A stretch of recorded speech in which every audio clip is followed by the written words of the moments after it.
شمالی شامی صوبے ادلب میں شامی فورسز کی طرف سے باغیوں کے زیر قبضہ ایک علاقے پر شلنگ کے نتیجے میں 8 شہری مارے گئے۔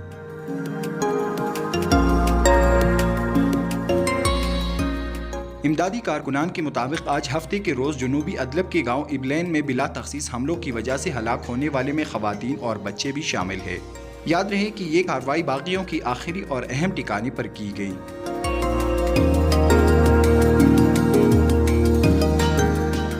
سیز فائر ڈیل کے باوجود گزشتہ کئی ہفتوں سے ان علاقوں میں شامی فورسز کی کارروائیوں میں تیزی دیکھی جا رہی ہے۔ وقاص ہارون، sportstory.news۔